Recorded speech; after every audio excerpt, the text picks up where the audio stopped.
we did. I know, mate. I know. I say we. Yeah, I say we're part of it. We've been a small part of this project, and I mean, even we're overwhelmed with how professional we look at this point. It's mind blowing. With great help from great people. Yeah, of course. Both our partners, Stu here at the studio, have been a great help in making two unorganized people. Is that fair? Yeah, I think we obviously had an idea, and we didn't probably think further down the line than sitting down and talking. Yeah, and obviously you say we've got great people who've. So yeah, we're just as shocked to look as professional as we do, but here we go. Here we go again. So I think today, Craig and I wanted to touch upon our emotions with regards to how we're feeling after this coming out. And this is something that has resonated throughout football careers, business careers, relationships, life, really. And that is the feeling of imposter syndrome and overwhelm, even in the face of positivity. And that's exactly, I think we both shared this feeling of, once we kind of launched this, we were willing to be vulnerable, and it was met with really kind thoughts and feelings and support and emotion, and that has left us both feeling, I mean, incredibly grateful. Yeah, 100% overwhelmed. But overwhelmed. Yeah. And it's a feeling that I think we've both shared throughout our life, particularly in the good moments of being an imposter, being a fraud, being undeserving of this, maybe. I think so, yeah. Having the goodness and always maybe expecting badness to happen.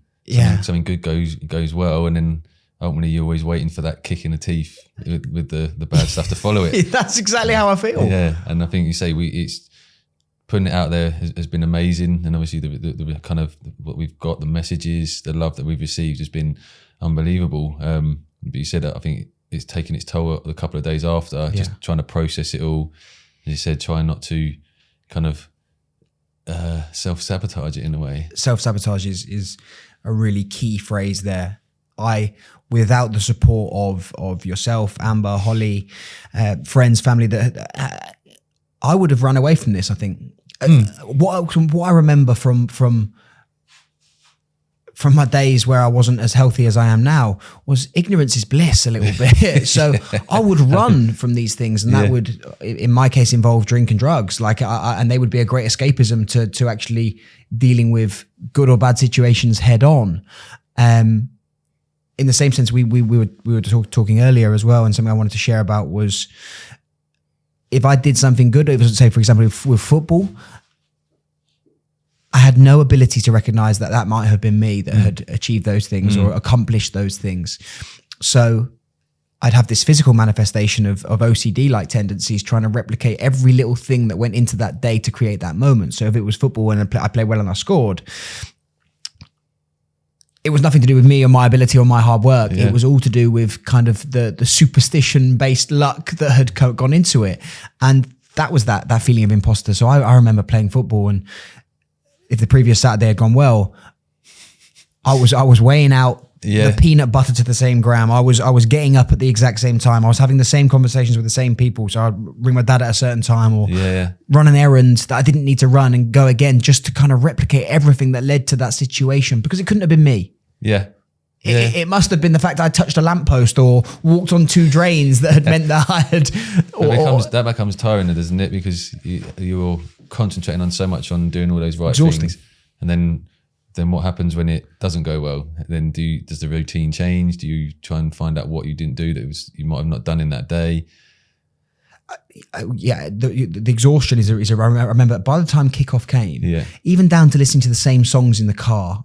Like everything would, and so by the time the whistle actually blew for me to go and perform again in the same way I hoped to perform, I was trying to control the outcome. You're trying to control it rather than allowing it to flow, because you want it to be as perfect as it was the last time. Flow. That's a word we'll touch upon in many episodes, I'm sure, as we go forward. Flow state, and obviously some of the work you do with Elevation is about creating that flow state, that feeling of complete home within yourself, where you're and that is what good moments feel like. When I'm asked to we showed some clips of some of your goals on the Instagram account, and I watched on in awe, like watching you score overhead kicks or whipping the ball in the top corner or turning your man and finishing. And I know if I asked you to describe those goals to me, you wouldn't be able to describe how they happened. They just did. Yeah. You in your flow. Just didn't think. It just allowed it to happen. You're in your flow. Yeah. So tell me, in your career, did you? We mentioned it on the previous episode. Like when things went well, fear set in. Yeah. Or that imposter, that voice, that monkey on the shoulder, if you will, was saying, "You're not good enough. This is not for you." Yeah. I think we explained when I explained it to previously, saying like obviously I had all these voices in the champ, and then if I would have gone to the Premier League, the pressure, the expectation, the kind of that imposter syndrome of was I good enough to be at that level? It was just tiring, always having to kind of fight that, and say when something went well, it was always, oh, I'm waiting for that something bad to kick in. Like there was never that kind of real appreciation in that moment of what I'd done. It was always, oh, I've done well, but what's going to happen? What's the bad thing that's going to happen? And that was that date when I went out with Amber, I'd scored a hat trick. Couldn't revel in that, couldn't enjoy that hat trick and be in that moment. It was kind of like, oh, I missed a fourth. So it was like the negative that came out of it. Yeah. So that always fighting that self-sabotage, always trying to put myself down, like not build myself up, not like be proud of what I've achieved. It was always like nothing was ever good enough. Yeah. And it was and it was always trying to find that thing to make me good enough. Yeah.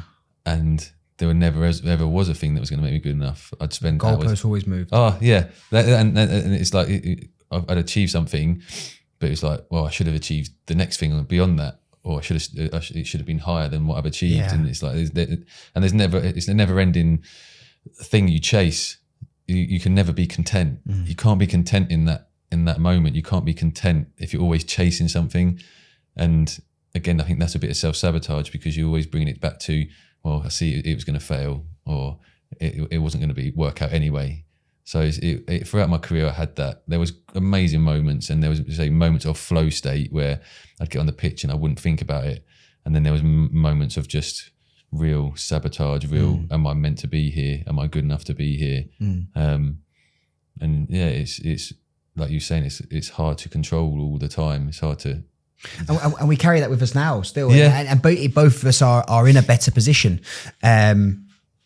Mentally, we both would say, and hence the podcast, hence being able to have conversations that we hope to help people, to have conversations that we hope to be impactful and powerful and to resonate. But we still suffer. Yeah. I never want this to be a rule book about kind of this is how we think you should do things and follow it. Yeah. We're just going to share our stories and hope that finds someone somewhere that they can resonate, or it can help them, and they may have a similar experience. I know every experience is unique, but there can be moments in what we talk about where they can say, I know how that felt, or I remember that feeling. So it's never a case of we're great now and let us give you a guidebook as to how to fix everything, because we're still doing it, we're still feeling it, and it's a great space for us to have conversations. Like we're having this really for the first time. Being honest with each other, being honest with yourself.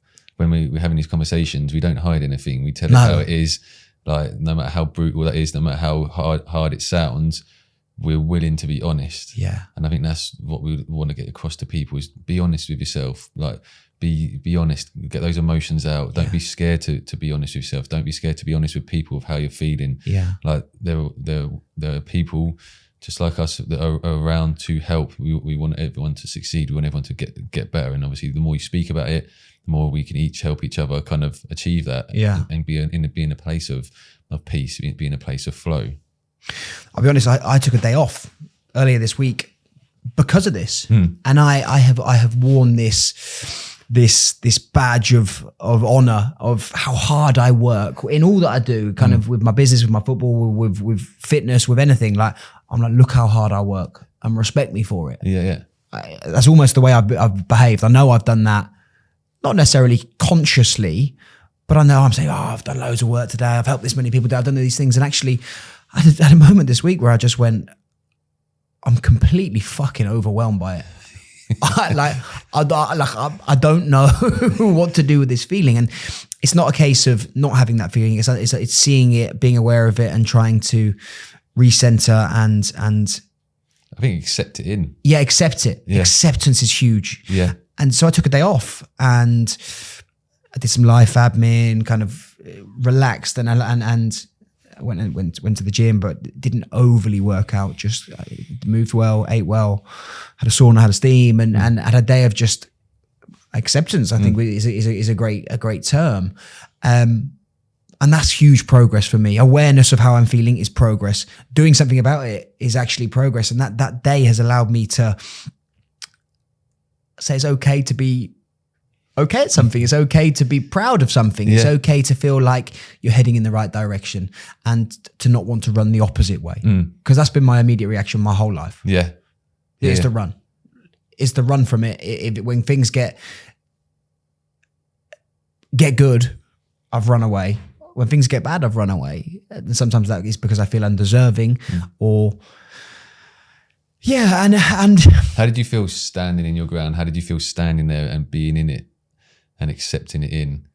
Like what was you feeling? How was your body? How was your mind? Like, because obviously there's physical sensations to these emotions. Like we think it's just an emotion in our head, but there's physical sensations within your body as well. Tired. Yeah. Scared. Excited, nervous. But yeah, the weekend, so I took a Monday off and I had no football on Saturday, so I had a Saturday, a Sunday, and a Monday of just catching up, and I felt extremely tired. And if you know me or if you spent any time with me, that's not usually an emotion I show. No. I felt like I had to absorb it, and that was like I said, that's huge progress for me. Yeah, like I spent much of my adult life feeling like, and this is not a sob story. It's not, because I'm in a much better place now. But I spent much of my adult life feeling like less than worthless, like a stain on the earth. I felt abhorrent, and I felt that it was my duty to go out and help others. I think sometimes selfishly, to make myself feel better. And last week I had this feeling of like, I'm going to help people, not because it's my duty to, because I'd like to. Yeah. And I think I have a valuable gift in being able to. And that's all that's all new to me. Yeah. It's really new. So we're just exploring it as we go. It's great. Like, it's just nice to just see you smile. Just in you can see how happy you are, like the joyfulness. Yeah. Like, you can just see, obviously, the things we've said have been tough, and obviously there's more conversations to be had with that. Yeah.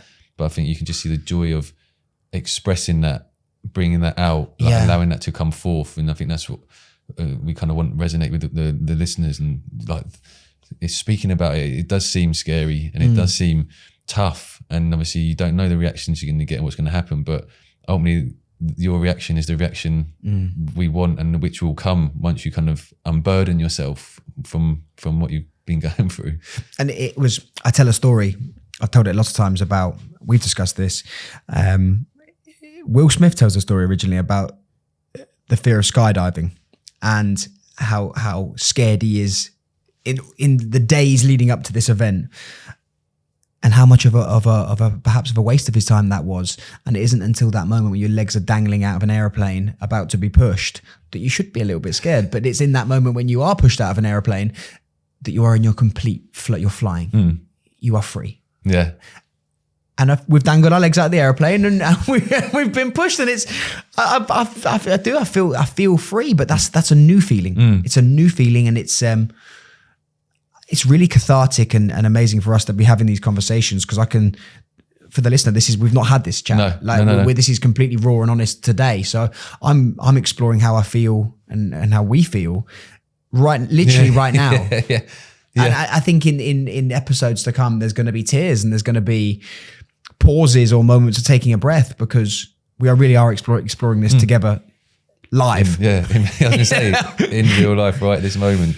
It's been amazing, as you said, like the message we had, the kind of the support we've had has been so overwhelming. And just like yourself, it was like I had to take a moment for myself.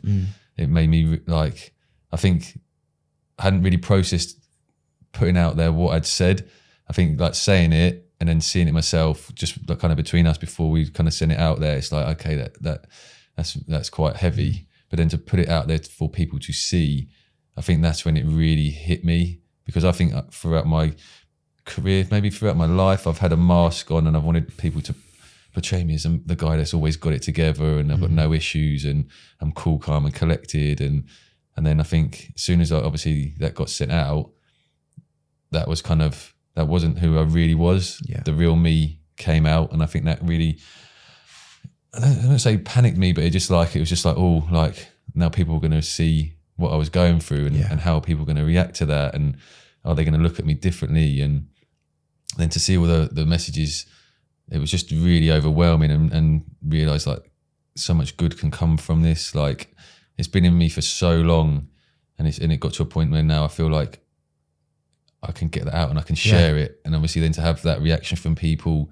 it's just been, I say, I've had to take a few days because like me, like energetically, physically, there's been a kind of energy that's come up within me that's kind of made me feel uncomfortable, maybe had to sit with it and realize that bad things don't always have to follow good things. This is a good thing, and embrace it and realize that it's going to be great for the two of us for these conversations and what we're going to be talking about, but it's also going to be great for the people that this is going to go to, and hopefully help them understand things that we may have gone through and they may be going through and how they can overcome it, but also what comes from unburdening yourself. It's not going to just be all rainbow straight away. There might be other things that come up within that. Yeah. But there's the more you do it, the path becomes clear and the joy returns, and you embrace stuff more. And we want it to be interactive. We want it to be something where people can reach out, whether that's through the Instagram, through comments, through speaking to us directly about topics that they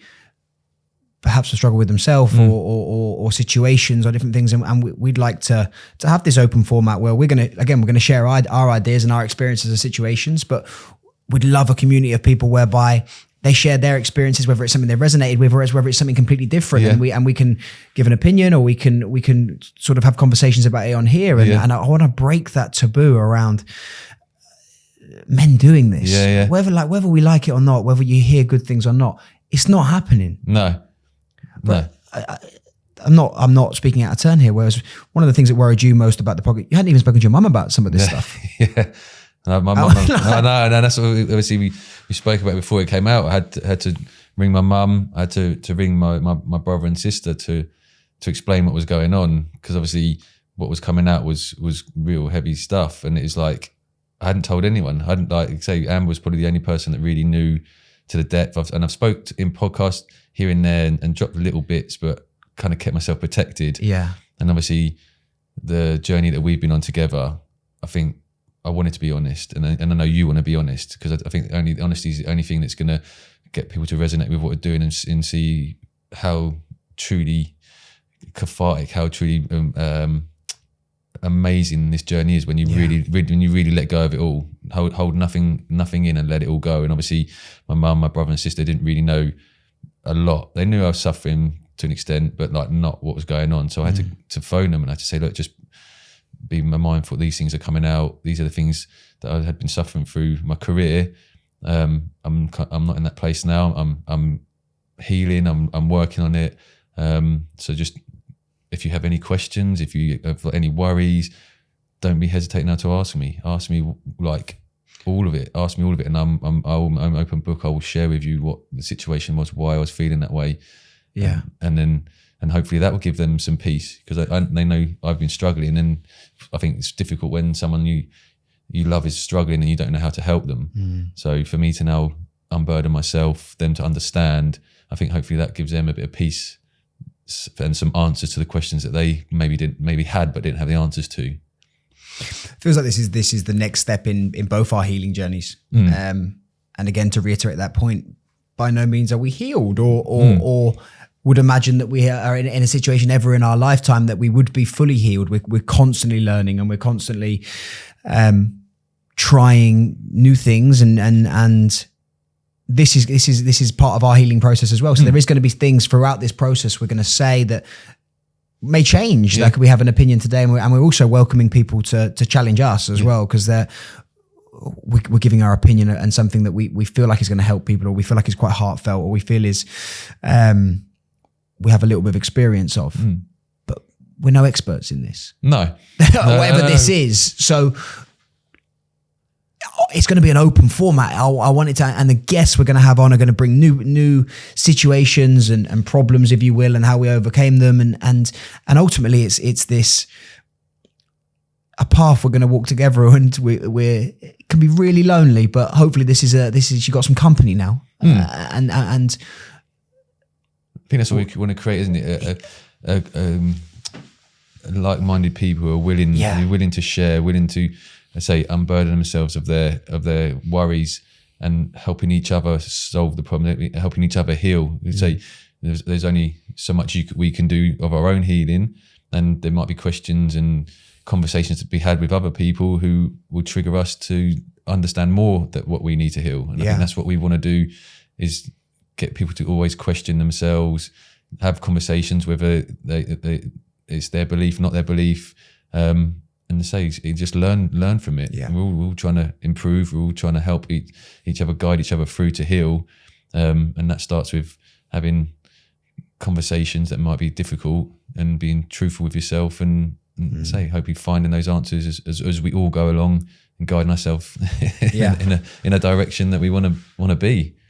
I just want to come back to something you said a couple of minutes ago. The mask. Yeah. Now, I know that feeling. Yeah. If I had a wardrobe full of masks, I had hundreds of them that I could put on. Yeah. And one for every situation. And it's only probably in this last couple of years that I'm not wearing one now. Yeah. But throughout my life, I've worn a different mask for different situations. And that's not necessarily always bad. No. Because sometimes you need to adapt to a certain situation to achieve an outcome. Yeah. And that's okay. Sometimes you need to present yourself in a way that maybe is slightly different to who you are for any given circumstances. Now, what we love about our loved ones and our partners is that we can be totally ourselves around them, or hopefully we can. And that's where you get that silly, funny version of yourself. And that's kind of falling in love, knowing that person. And that's one of the most beautiful experiences you can do. So why is it that we feel that in other situations, and football only highlights this even more, sport, business, anything, that we feel we need to be so different to actually who we are? Because that's a great point, isn't it? I had so many masks. Like, I remember, like, I'm extremely feminine and sensitive, but I had a mask that made me feel like I was masculine and well-hard, and I'd fight everyone. Not that I've ever won a fight in my life. But I would wear that sometimes, and then I'd wear a mask that came filled with ego and bravado and almost toxic masculinity in certain situations, and then were they masks to fit in? You just mask to fit in. Do you think I feel like I'm good at understanding people. Yeah. Which is hopefully why I was sat here. But that meant I was very good at kind of adapting to what I thought they wanted. Yeah. And the reality is when you're doing that so often for so many people, you're not actually pleasing anyone, and you're certainly not pleasing yourself. And no one's ever really getting the real version of you, the real beautiful uniqueness that is you, because you're just replicating something else you assume is what they want to see. And football is this is so prevalent in football. I know this because football teaches you to conform. Yeah. Football teaches you to go and be a slightly better version of someone else, but you wear the same clothes, listen to the same music, want the same things, sometimes sleep with the same women, like go on the same holidays, like, and it's you can see it in wash bags, you can see it in caps, you can see it in like it's so clear to see. Yeah, it's almost robotic, isn't it? Yeah, I mean, you say it's that fitting in, it's that being part of something. Yeah, I think we all crave being part of something, so you kind of say put their masks on to be part of it. I think we're all scared to be our authentic self because it brings in what do you call it, like people not liking you. It might not like your authentic self. Yeah, your authentic self gets judged, and then it's easy to have a mask on and get judged for your mask rather than being judged on your authentic self. I think that people find that very difficult if you get judged on who you truly are. So I think wearing a mask is easy because it's not really you, and someone can judge you and it's not really you. But if you're your authentic self and then people start judging you, that's you to your core. Yeah. I think that hurts, and that's how strong can you be in your true authentic self. I remember, just as we talk about this now, two situations. So I did my work experience at Kettering Town, and they were in the National League.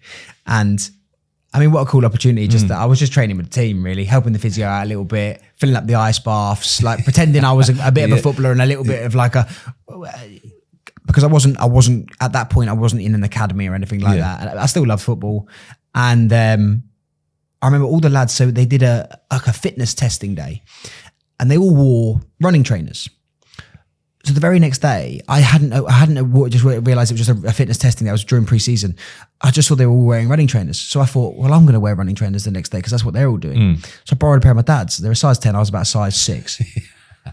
Okay, and I went to training the following day, and they were all in boots now because they weren't doing running that day. And I had these big chunky running trainers on a borrow off my dad. I think I just nicked them off my dad. And I remember one of the senior boys battering me. He said, and I remember him saying so clearly, "Fucking hell, mate, you got your dad's trainers on?" Yeah. And I was like, nah. Yeah. I did. I very much did. And it was also about that time where the Nike Roche, do you know, the one with the weird toe? Yeah. Were really, like really cool. Teenage Mutant Ninja Turtle ones. Yes.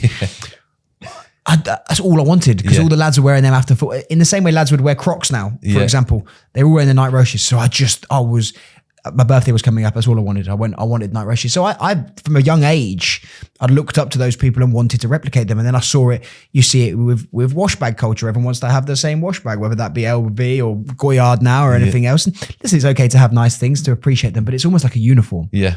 D squared caps was another one. Yeah. When D squared cap, the icon cap. Yeah. How many footballers did you see wearing the icon cap? I'm not saying it's a bad hat. I'm not dissing the brand, but it become like a uniform. Yeah.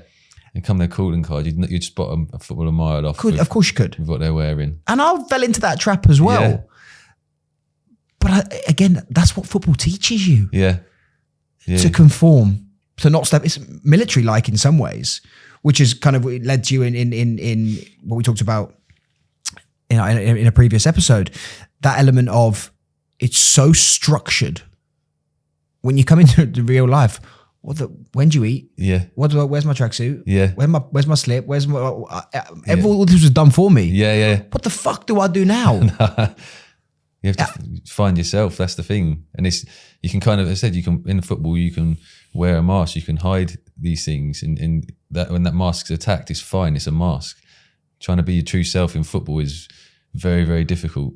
To step out of a crowd. I think in life in general, to step out of a crowd and to stand in your power and say, this is me. This is true to who I am. Yeah. Doesn't matter who you are, what you say to me. I will stick to this. Yeah. That is one of the most powerful things you can accept in. And the reality is our heroes are those things. You think about the best people you've been involved with in football, the people you love most, or the people you look up to, or the people they've been really real. They've done things their way. Yeah. And people have then tried to replicate them. They've done things their own way. Yeah. It's the same.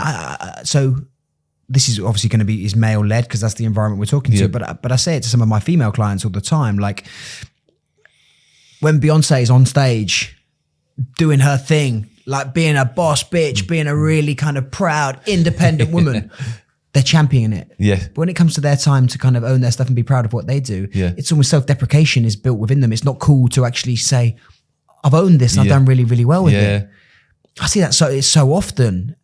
But yet our heroes, we champion them for being exactly those things. But as we said, it's imposter syndrome. Imposter syndrome. And you say we all love the people at the top. We love seeing them and what they're doing. And you say as soon as it comes to taking ownership of it yourself, it's, I'm not good enough to do that. I can't do that. But it's that we all have it in us. We all can do it.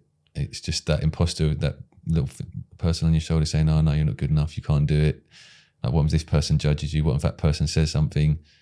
And I think that's a big part of people's issues or what they struggle with is accepting themselves for who they are and not worrying about what people said. And for me, playing football, I was always worried about what everyone else was saying, always worried about the judgment, always worried about if I was good enough, like my performances or my perception of myself could hinge on 5-6 people on social media saying I was really good. 5,000 may have said you're really good, but one may have said you're bad. Yeah. I bet you listen to the one. Yeah. And that's how my perception would be. It'd always be, you say, self-deprecating, always be like bringing myself down, but the positives far outweighed the negatives, but I'd always focus on the negatives. Yeah. And I think we're all like that. And I think it's that case of, when things are going well, it's always that it's going to go wrong some point. So self-sabotage, I might as well sabotage it now before it gets really good. So what we're talking about now reminds me of a quote, one of my favorite quotes.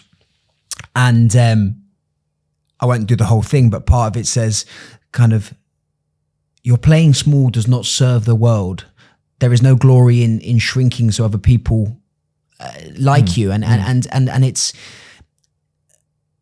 I can't remember exactly who said it now. It's actually from a film, Coach Carr, but there's original is a bit more to it than that. But it's that your playing small does not serve the world, and there is no glory in dumbing yourself down.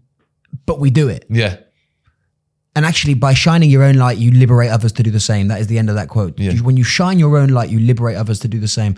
And I remember much of my 20s being spent wearing a mask to be something I thought I wanted to be, something I thought others wanted me to be, probably more so. And it wasn't until I actually started scratching the surface of authenticity that I started seeing success in that.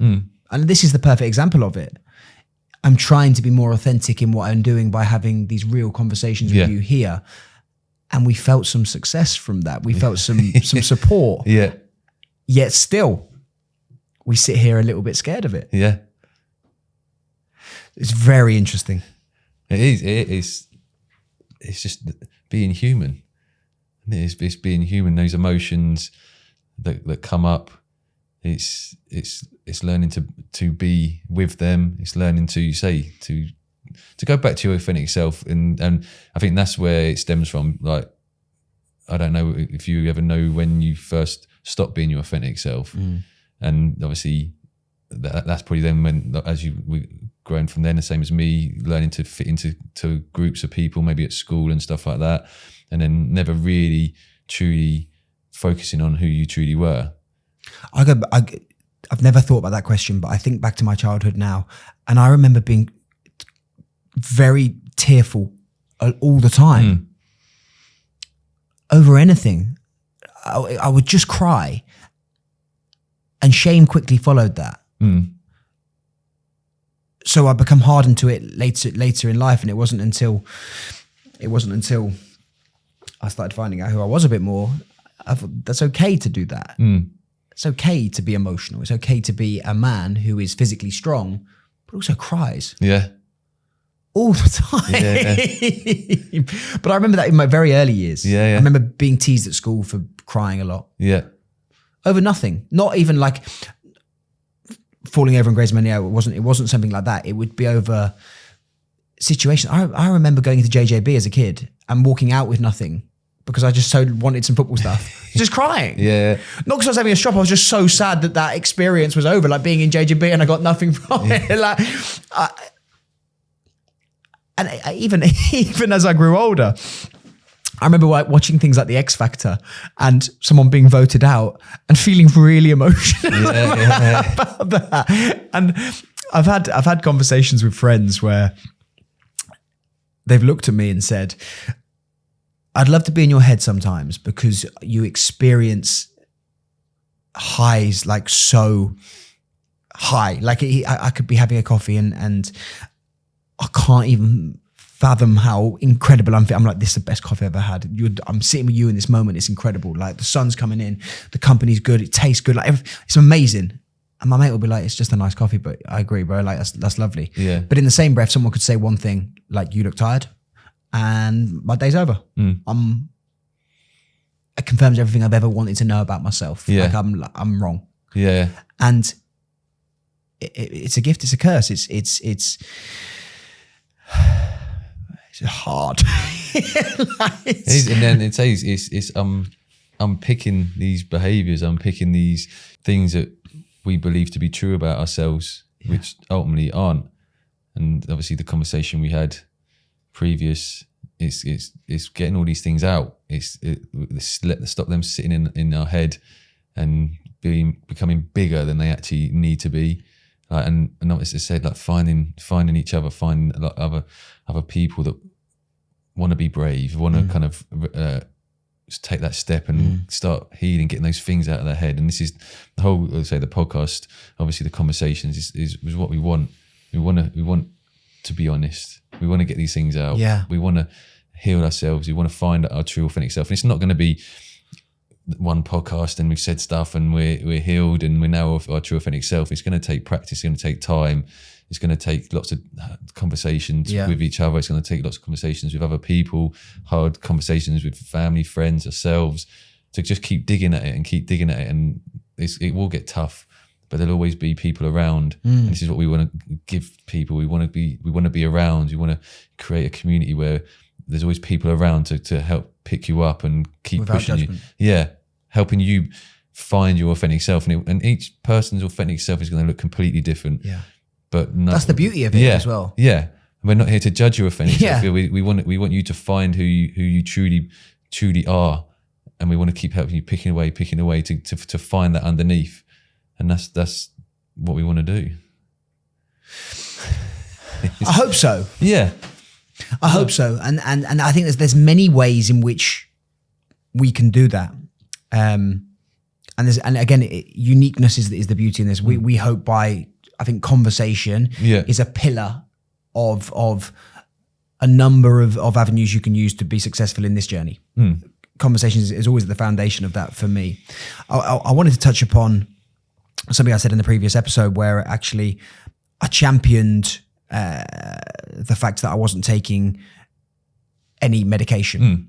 And I felt some guilt attached to that because actually medication worked for me for a period of time. Actually, it really helped me for a period of time. But I'm in a space now whereby I feel better without it. So I wasn't dismissing the idea that medication could be of real help to some people. Same thing with my sobriety. Like my issues were with alcohol and cocaine. They're the things I completely cut.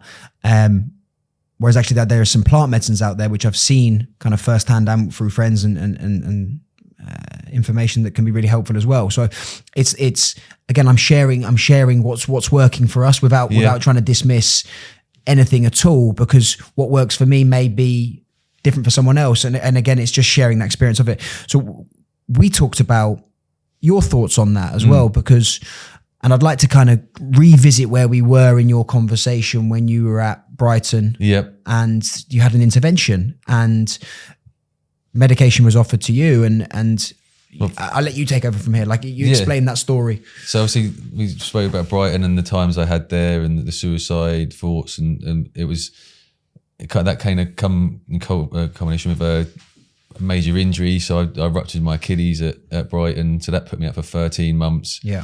So that was really tough. That was like, again, I think the blessing I had in that period of time was my partner had our first child, Isla. I think that really grounded me. I think if that could have sent me over the edge a little bit, kind of. I said at the time it would help. It was kind of a nice way of being out of football. But I think obviously also the monotony of being in the changing rooms, you kind of lose track of where the players are. I think just having that kind of something outside of football was a blessing. So having Isla was great, and it was. I think that was a real good, let's say, grounding point. I came back from the injury, way overweight. Like I was. I can't imagine. But not like fat overweight. But I was like more muscle, because like when you can't really use your legs. Yeah. You spend time doing all this stuff in the gym. So I came back and I was like 7 kilos overweight, but with muscle. So I was like so much bigger, so much heavier than I was previously. So then it's mad, because then I was having to re-find who I was as a player. So I was a like strong, quick, accelerating player, and then I became a bit more heavy. And I think that was a real tough tough point to try and actually reinvent myself as a player, like having to know that I couldn't do the things I used to be able to do. Yeah. And that had its own kind of stressors, because it's like I was getting angry at my body because it wasn't doing what I expected it to be doing. And then I was very good at kind of being really degrading to myself, my body. Like I'd still go in the gym and smash the gym and that, but I was always like, oh, my body's not good enough. It's useless. It's ruining it. And like, why is it doing this? Why it should be doing this? So I had all those thoughts, and just again loads of shame over not like, oh my God, I had a career-ending injury and I could have been out and never played again. Like I fought my way back, and my body was there all the way with me, and it got me back to playing. And I played another season in the championship with Brighton that season, but it just wasn't right, wasn't physically right. And I spoke to the manager, Chris Houghton, at the time, and he was just like, you're not quite right, so we're not going to keep you. And I knew that in myself. I knew where I wasn't where I needed to be. So that kind of ended. And then just pause there for a second. When you're feeling that about yourself, and then the person, this is football, it's not any individual's fault, but to then have it confirmed to you by the person in charge. Yeah. Like no other industry really would ever just say to you, you've had this really like potentially career-ending injury. We're not happy with you how you are physically, even though you work really, really hard and you're trying your best. That we don't want you anymore. Yeah, yeah. How is the human brain supposed to cope with that? Yeah, it was difficult. But I think I'm hurt now hearing it. Yeah, I think I was a little bit. I understood, because I knew in games like where I was, like how I was previous, and then how I was at that moment in time. So I knew it was coming. I knew it was coming, so it was just kind of like I was already prepared for it. So it wasn't that big a shock. I would love to have stayed another year, because I felt like another year I probably would have got myself right. But I kind of understood. But it was obviously my time had come at the end. Finished at Brighton. I never really showed the fans and what I could really do. I think that was a frustrating thing of kind of leaving, knowing that they never really saw the real me, like through mental challenges and through the physical injuries and stuff like that. And they never really saw the real me. So that was a kind of a disappointing, frustrating period. Then obviously I came out of that end of contract, and then there was never really like too many clubs interested. It was very quiet. And then John Steele, who was the manager of Luton, who took me to Dagenham when I was younger, wanted to sign me. And they were League Two and Brighton were the Championship. So in hindsight, I probably should have waited longer. Yeah. But because of like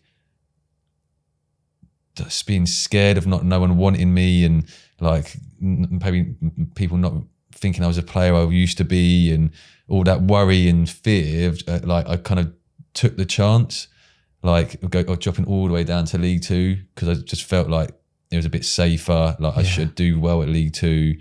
So I ended up joining Luton, and again, I probably wasn't right physically, still battling things in my head. And again, I think obviously I came in, everyone was like, League Two signing, like the best signing in League Two for however. Obviously Luton being a massive club, and again, it just didn't go how I wanted it to go. Like wasn't really scoring. Again, I was just like too heavy, couldn't seem to shift the weight. I couldn't get the weight off. I'd be doing extra training to try and do it. I'd be doing stupid things. So on a Friday, trying to get sharper, I'd be jumping over hurdles with weights, and then I'd be like... It's crazy, isn't it? Yeah. It's like when you think about that, it's actually fucking mental. Yeah. 12 hours before a game, like to be doing that. Yeah. But that the spinning wheel inside your head, and I'm listening to you now, and I'm able to reframe this now, and I'm thinking that the best signing in League Two for an up and coming team expected to go up, like it's not necessarily like you're still a professional athlete. You're still competing for a team that ended up going to the Premier League a few years later, like who took players from that level all the way to the Premier League with them. And you could have reframed it and said, I'm starting a new challenge. My career looks a little bit different now. I've changed as a player. I'm going to start again and build from there. But you don't do it. As you were talking about it, it was almost that feeling of being last pick in school again. That, I'm just going to go there because what? Like that is, I know, it's mad, isn't it? And I'm hearing this now as your friend and getting angry. I feel animated. I feel upset. But so many other lads are dealing with this. Yeah. Now. Yeah. January, transfer window. Like, this is happening right now. Yeah. And my level's very, very different. But playing in non-league football has taken me to the age of 32 to realise I'm best to be playing where I'm loved and where I feel happy. Yeah. And I've had offers to go and play 2 divisions higher and 1 divisions higher in the last week. One of those teams is top of the division above, and the other one is doing well at the level up from that. And I said no to both. And I'm at a different stage in my career, but it felt great. I said, I'm really enjoying my football, playing at a relatively low level in non-league, but like, it's the same ethos. It's the same thing. It's just on a different scale. Yours just involves perhaps more figures of money and more fans and more responsibility, but it's the same feeling. And I wish I could tell my younger self, you're going to be at your best where you're loved. But I think happiness is a luxury. It's seen in football. Like, it's all about like, just keep going. You've got to get to the Premier League. You've got to get to you got to get this. And it's not like you stop somewhere and you're happy and you're earning good money. It's like, how much money can you earn? How much further up the leagues can you go? It's always like go. Yeah. There's never like, and I don't know too many players who are like that. Who just would go, I'm happy here and I'm earning good money. I'm in a good place. But please don't misinterpret what I'm saying here. This is different because I'm at a different stage in my career.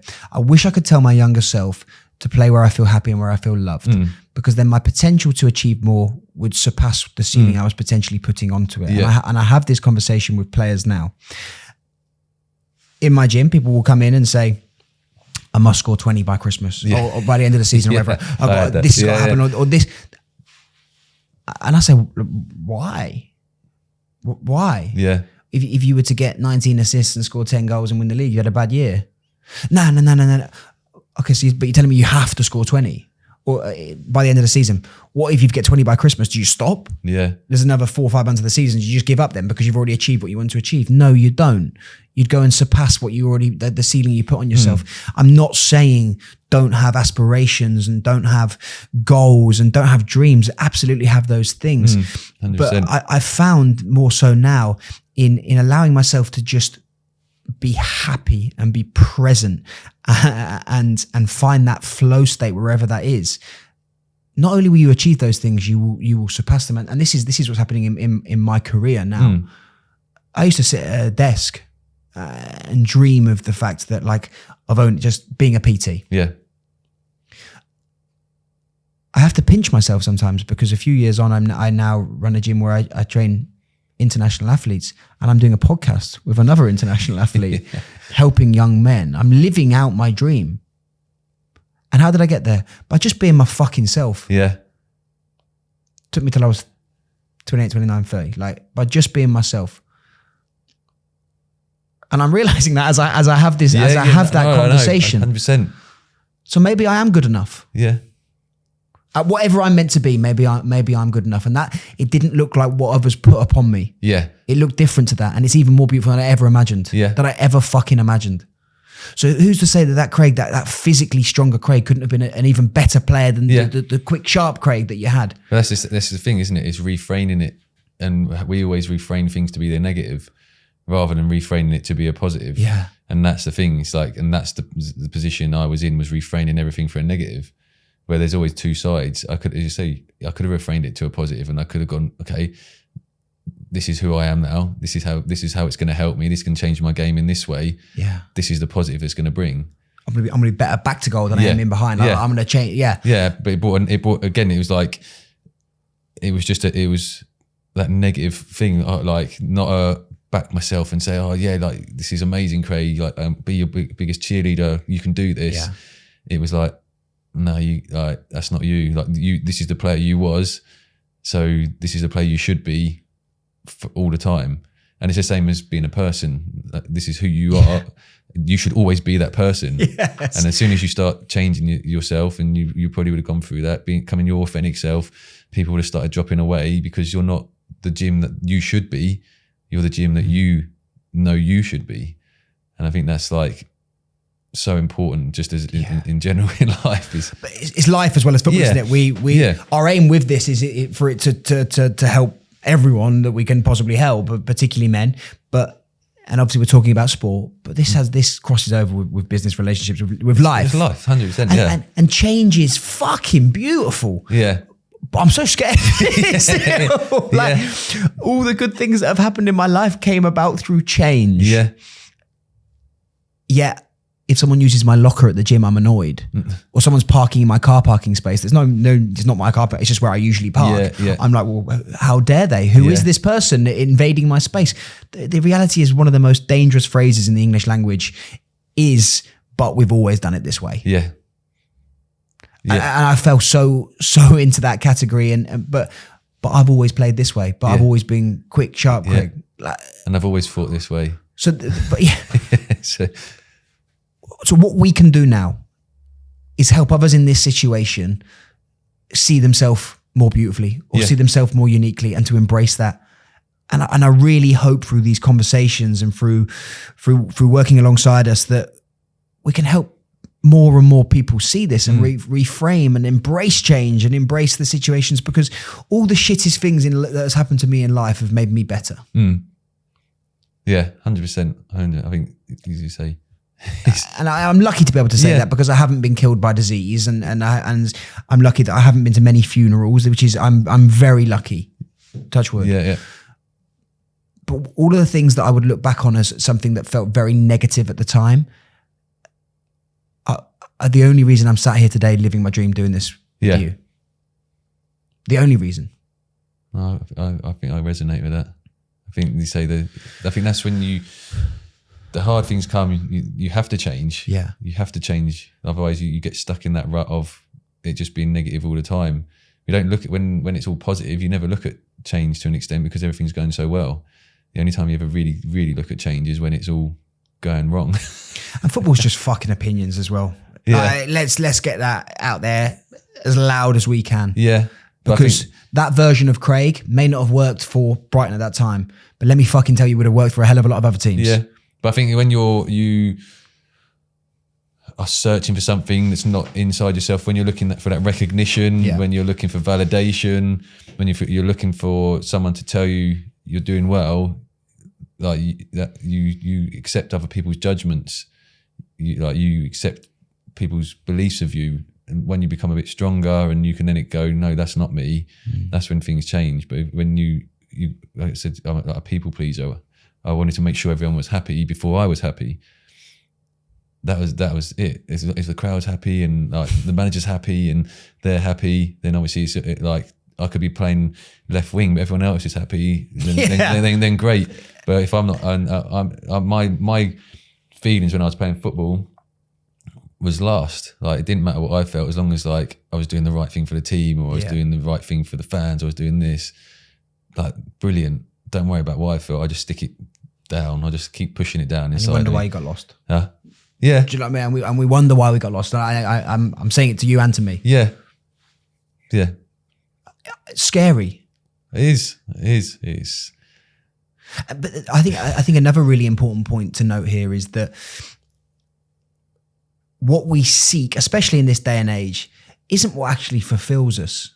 You might think it's the roar of the crowd, or goals at the end of the season, or likes on an Instagram post, or a girl, a car.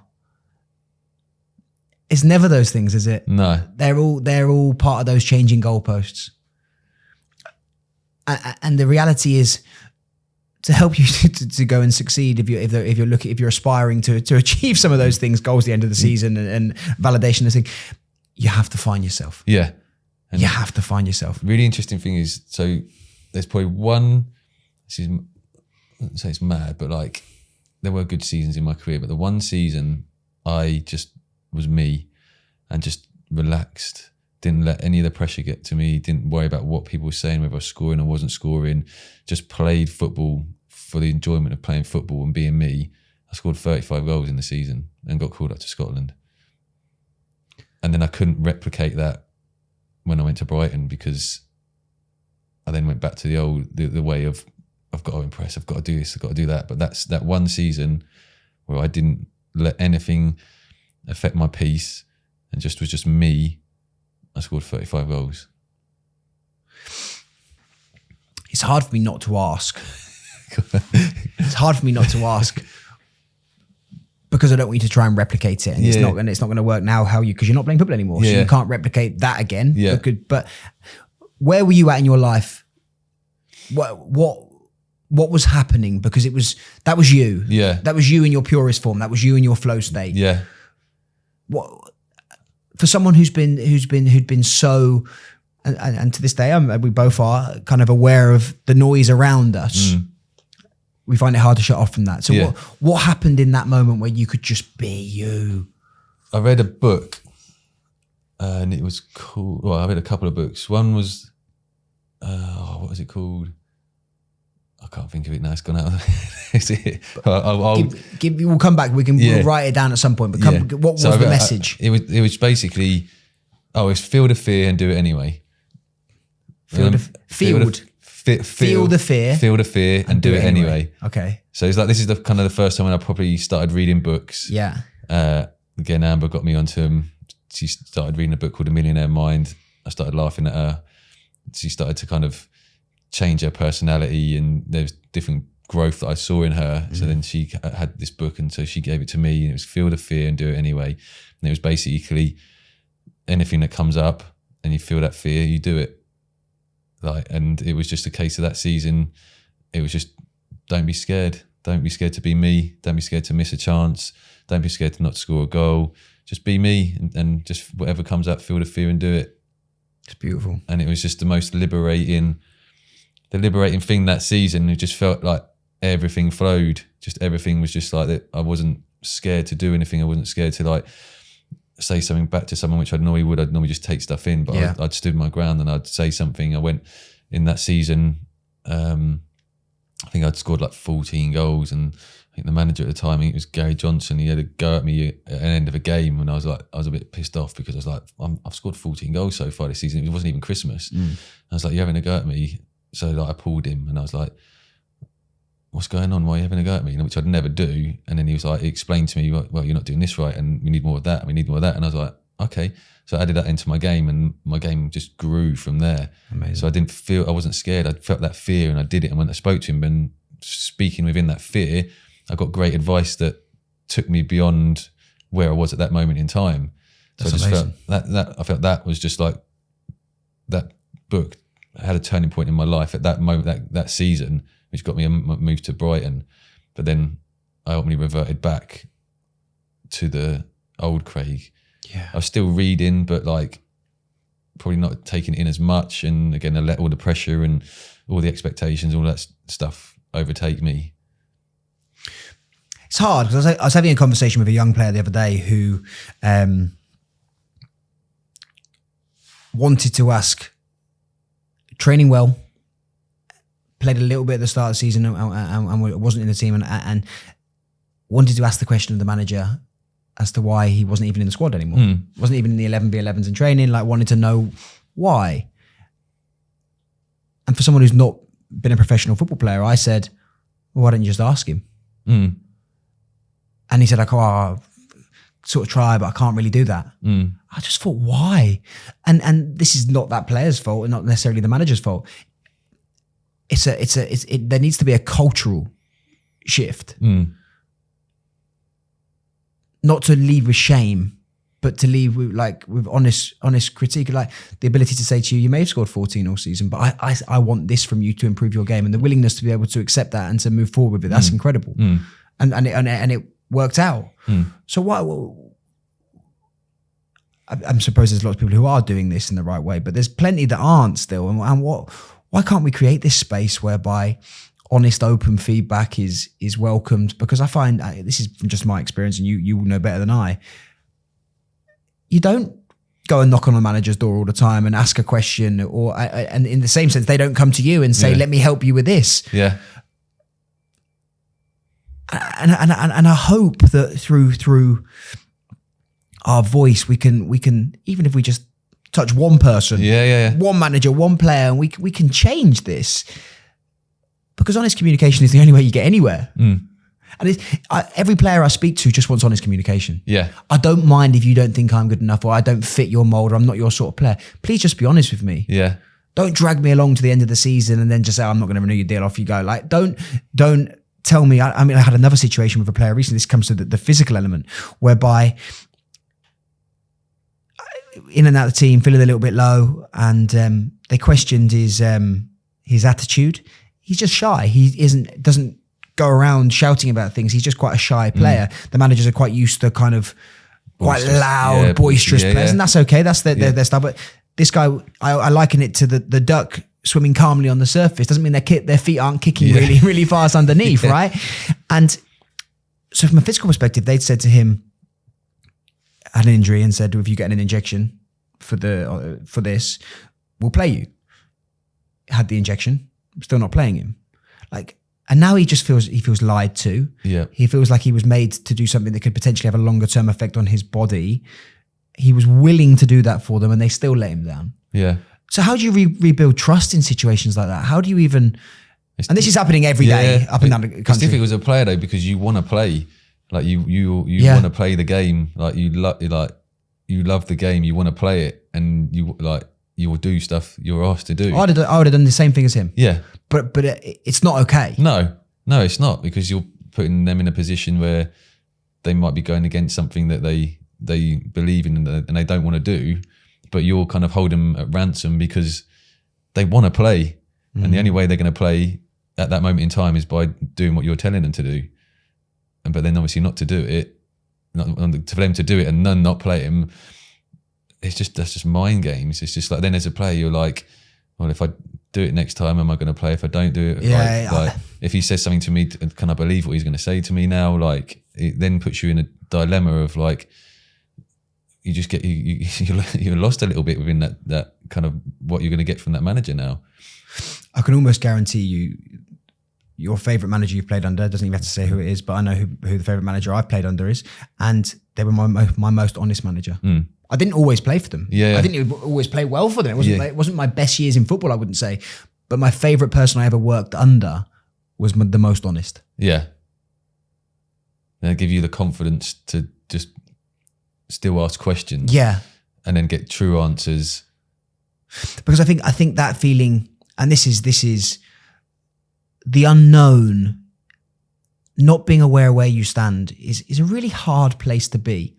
So if you like a girl and you don't know if she likes you back, or you like a guy, whatever, however this is like, that limbo, that unknown is so hard. Yeah. Is such a debilitating feeling, and you would do anything just to find out how they feel about you. Football, this is that's where you make your answers up. That's where you make false truths up. So you say you're that unknown, you don't know what's going on. We majority of us want to clear that unknown. We want to know what's coming. We need to know. We can't just sit in that unknown and allow it to unfold. We have to fill that with something, and it's not always what's truly happening or truly the answer is. We just have to feel it. Yeah. Because our body's going, I don't know what's coming, So you get so apprehensive. We can't just sit in that unknown and go, okay, whatever's going to come, like you said, the flow state, whatever's going to come, you let it come, and I will deal with it accordingly. But we have to go, no, I've got to put that, like, the manager's not said anything to me, he doesn't like me, he's not going to pick me. Like, it's never anything good either. It's always like, what, he doesn't like me, or like this. So we can't, I just think it's just an instinct in us. We just can't have an unknown. We have to fill it with something that's just way out of what is actually happening. And that's where you probably, and like me as well, we're trying to sit in the unknown. This is the unknown. This is getting all the stuff out of us that has been living in us, and it's the unknown of what's going to come back from it. Yeah, so where some of our fears coming from. Yeah, and so to sit in the unknown now for me and you, doing the podcast, obviously not knowing the reactions that we're going to get from people and I felt that with the reaction we got when we got all that love. It's like, oh, it's in the unknown. I don't know what's going to come back. I don't know what people are going to say, like how they're going to react.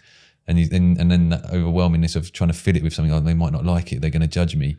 But really working on myself, and I know you will be, is like, okay, I'm going to sit in that unknown.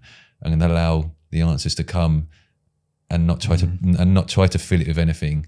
And I'm comfortable, and I'm strong enough, getting stronger in myself, not strong, getting better. Yeah, getting better in myself to allow the unknown to unfold. I think honesty breeds honesty as well. Like, and it's always a two-way street. Yeah. And I know that particularly well in my relationship now. Like, I would just I could lie to myself enough times that I believe my own shit. I know that. I've told stories in the past so often that I actually start to believe my own fucking stories. Yeah. And it isn't until I actually really think, oh God, that didn't actually happen like that. Yeah. And I really mean this. And it isn't until recently, especially like I go back to my relationship, was I tell little white lies all the time to keep everyone happy, people pleasing. And I still have some guilt with regards to this, but even simple stuff like, what time are you home, babe? And if I was drinking, it was never going to be soon. 10 minutes, I'm leaving now, 10 minutes. An hour later, I'm still there. I'd never had any intention of leaving. Yeah. And I'm in a position now whereby with Holly, my current partner, we just really honest with each other. And it has created this space where I can't explain how safe I now feel within that, and how loved I feel, and how I can love back, and I'm really more aware of my role as a partner. I think I like with football, like being a football player, I wanted the new hat, the new car, and I wanted a fit bird. Yeah, that's all I kind of thought my role was in this, was to get a fit bird, and then kind of that's my accessory. Yeah. That's wrong. I'm not saying that's right, but that's how I treated it. You said you were lying. Sorry, why were you lying? What were you getting from it? Or what were you hiding from it? It's a really hard question. It's a really hard question. What was I gaining from lying?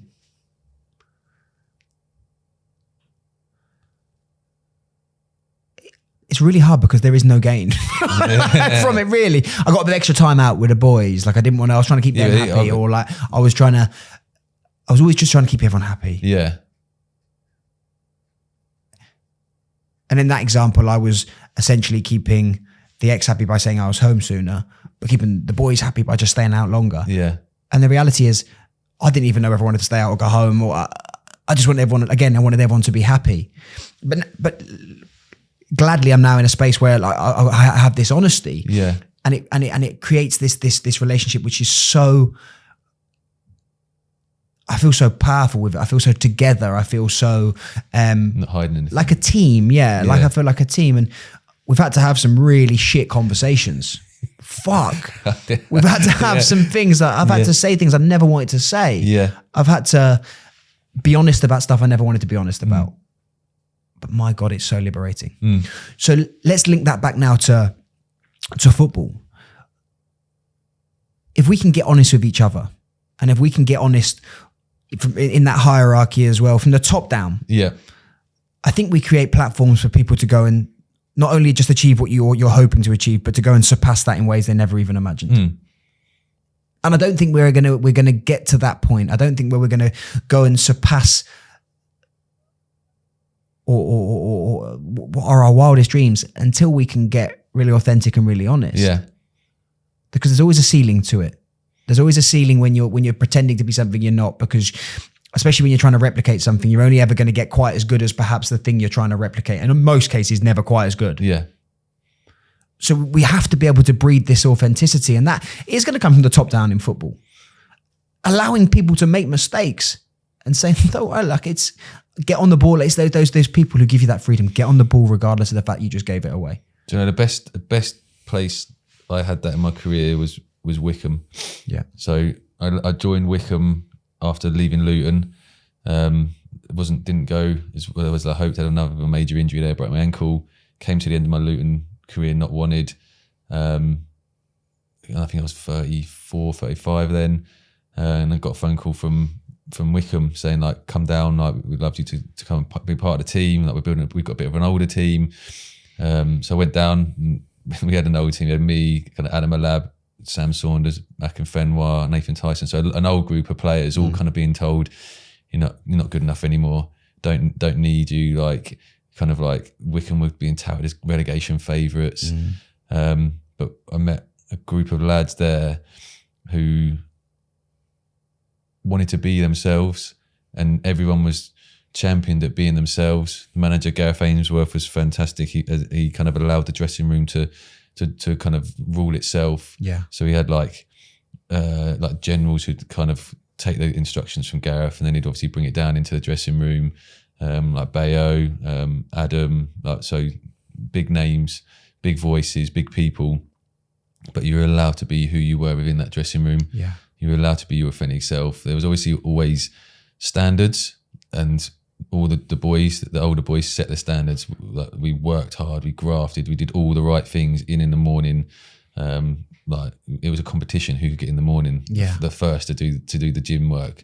It was who could stay the longest before they had to leave. So people were leaving at 4 o'clock in the afternoon. Yeah. So you just felt comfortable in that dressing room, like being who you are, wearing what you wanted to do, like kind of doing the things that you needed to do to be you. Obviously, you say like Akinfenwa Bayo, amazing character, could just be himself, and he just oozed kind of.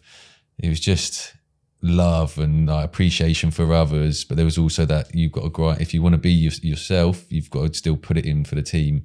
It would give you that kind of space to be your authentic self, but you've got to come and bring everything you've got to this team. So by someone else being their authentic self, it liberated you to do the same. Yeah. And we became stronger from it.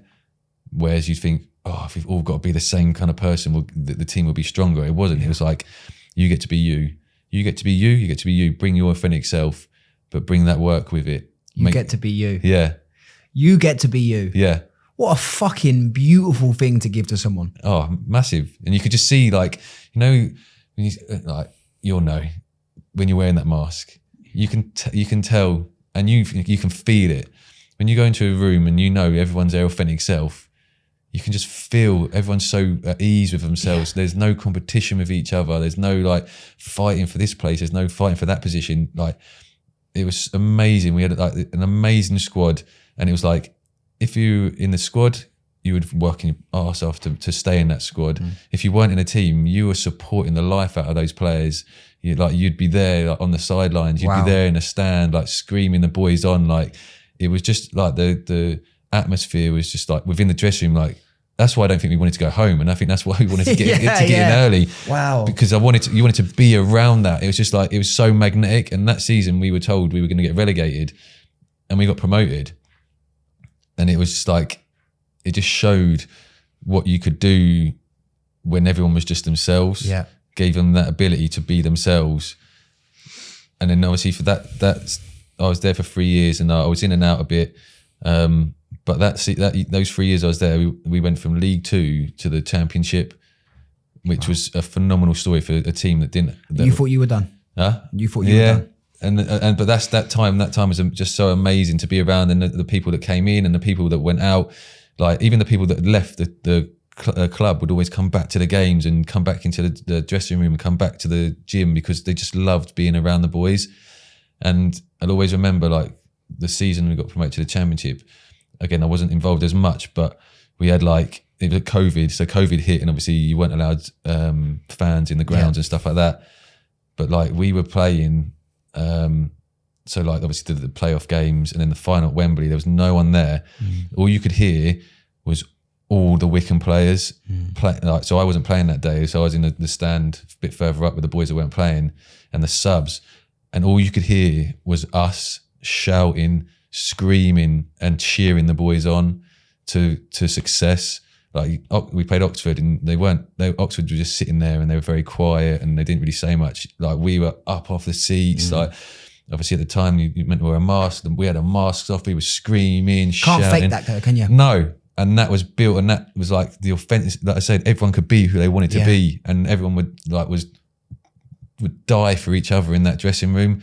And I think that's just like epitomizes like what life should be like. We should all be able to be our authentic self, be championed to be our authentic self, because so much more is created from being that. Yeah, it's not fitting in. It's not like being another jigsaw in that same puzzle. It's being different. It's being who you truly are, and giving someone space to be who they truly are, knowing that you've got a common goal, and the next one, and the next one, and you just build a foundation. And obviously Wycombe is still, I think they're still obviously keeping that premise, because they're second in the League One, and they're looking like they're pushing some promotion. Yeah.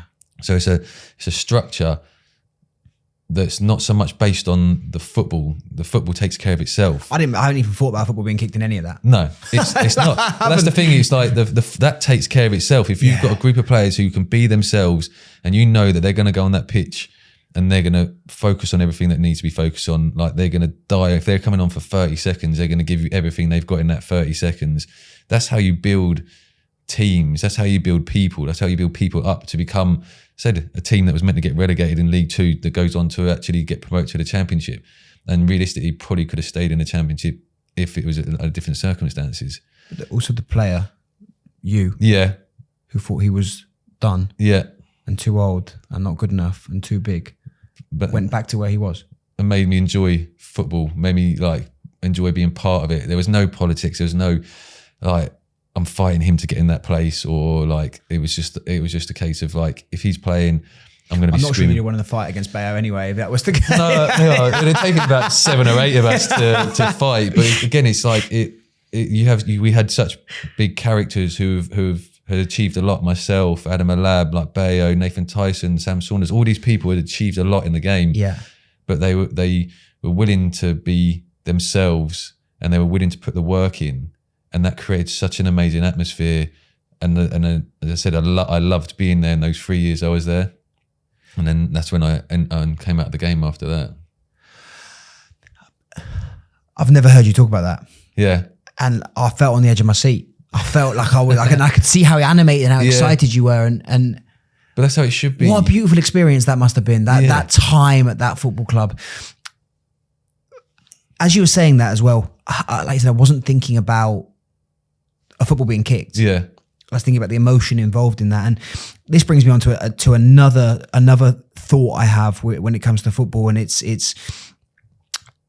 the overuse of data and how we're quantifying success and the metric of success. And yes, I understand football is about winning games, and it's about achieving 3 points, and it's about scoring more goals than the other team. I accept that. Yeah.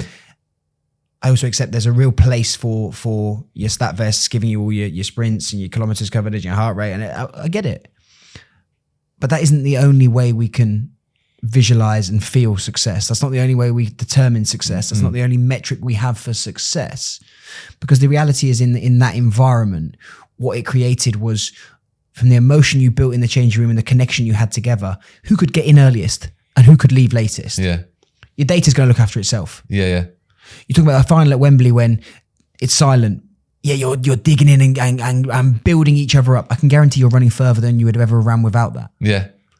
So I'm not saying there isn't a place for the data. Yeah. No, 100%. I just think there's something that comes before it. Yeah. I just think there's methods and means and practices and culture and effort we can put into making people better. Yeah. As individuals, as human beings, as real human beings. And everything we want from them to go and achieve, they will go and achieve it and more. Yeah. Oh, 100%. I think you give people the right conditions and they will shine.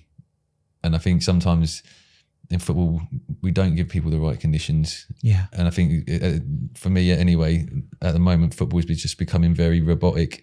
It's becoming very, you have to be like this and you have to be that and you have to be in this position at that time. And and I just think it's taking away the spontaneity, it's taking away the authenticity of these players. Like I don't really feel that we see the likes of Zidane's and the Ronaldinho's and all these flair players who are authentic in the game.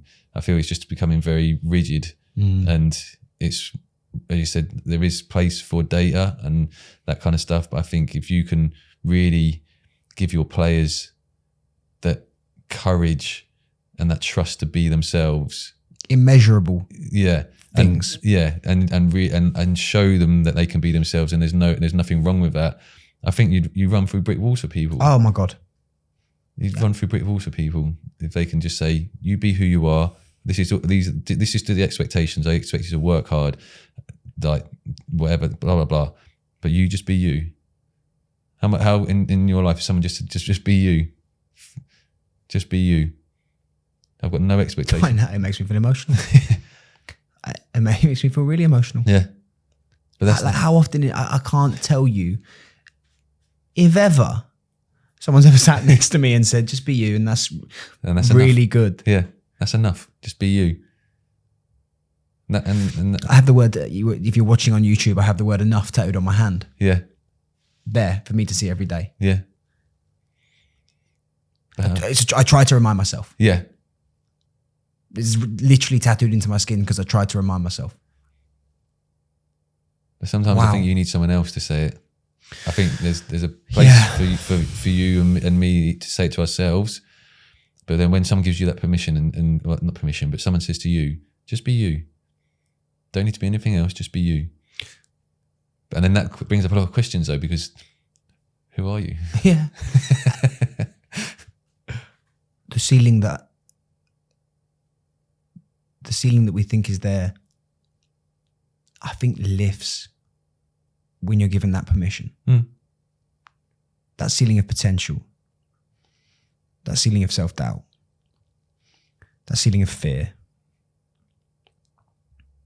that ceiling where your dreams sit just above it. I think, and I know we have the power to remove that for people. I really believe that. Hopefully we've got the power to remove it for ourselves. Yeah. Scratching the surface. And that's the thing. You said it's bringing people together. It's saying to them, just be you. Just be you. Don't need to be anything else. And these are the goals you want to achieve, but you'll achieve them just being you. And we're always told, you've got to be this way, you've got to be that way, you've got to do it this way, you've got to do it that way. How many people say to you, and you just said it then, how many people come up to you and say, just be you. Do what you're going to do, but just be you doing it. It's a freedom then, because then you're not having to be anything. Freedom. Flow state. Yeah. I think we always look for we've discussed looking for a natural ending to leave people on a thought-provoking moment. And I'm literally listening to you now, and I've got a whirlwind of really positive thoughts in my head. And I wanted to share a quote that I've read in some of the talks I've done at different places, but I read it out to you before we started. I thought it kind of harnessed what we were trying to do here, or unharnessed maybe, but was a good representation of what you've just said and what we're trying to do.